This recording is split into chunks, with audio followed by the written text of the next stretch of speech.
നമുക്കിന്ന് നല്ല റിഫ്രഷിംഗ് ആയിട്ടുള്ള ഒരു ലെമൺ ബീട്രൂട്ട് ഡ്രിങ്ക് ഉണ്ടാക്കാം. അതിന് വേണ്ടിയിട്ട് ഇതാ മിക്സിയുടെ ജാറിലേക്ക് ഇതൊരു ഹാഫ് ലെമൺ ആണ് കേട്ടോ. ഹാഫ് ലെമണിൻ്റെ ജ്യൂസ് ഒഴിച്ചു കൊടുക്കാം.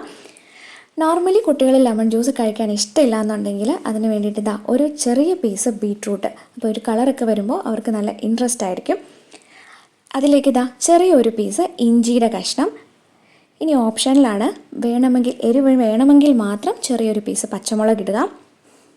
ആവശ്യത്തിന് പഞ്ചസാര, ചെറിയൊരു പൊടി ഉപ്പിടുക. ഇതെല്ലാം നന്നായിട്ട് മിക്സിയുടെ ജാറിലിതാ നന്നായിട്ട് ഒരു ബ്ലെൻഡ് ചെയ്തെടുക്കുക. അതിനുശേഷം നമ്മളൊരു ഗ്ലാസ് എടുത്ത് വെച്ചിട്ടുണ്ട്. അതിലേക്ക് കുറച്ച് ഐസ് ക്യൂബ് ഇട്ട് കൊടുക്കുക. അതിനുശേഷം നമ്മൾ അരിച്ചെടുത്ത ഡ്രിങ്കിലേക്ക് കുറച്ച് വെള്ളവും കൂടെ ആഡ് ചെയ്ത് അതിലേക്ക് ഒഴിച്ചു കൊടുക്കുക. തണുത്ത വെള്ളവും സോഡയും ഒക്കെ ആവശ്യമുണ്ടെങ്കിൽ കുറച്ച് സോഡയാണ് കുറച്ചും കൂടെ ഇതിൽ ടേസ്റ്റ് ഉണ്ടാവുക. ഞാൻ സോഡ കുറച്ച് ഒഴിച്ചു കൊടുത്തു. കസ്കസും കുറച്ചിട്ട് കൊടുത്തു. കുട്ടികൾക്കൊക്കെ ഇഷ്ടമാവും. നല്ല ടേസ്റ്റി ആയിട്ടുള്ള ഒരു ഡ്രിങ്കാണ്. എന്തായാലും എല്ലാവരും ട്രൈ ചെയ്ത് നോക്കണം. കുട്ടികൾക്ക് എല്ലാവർക്കും ഇഷ്ടമാവും.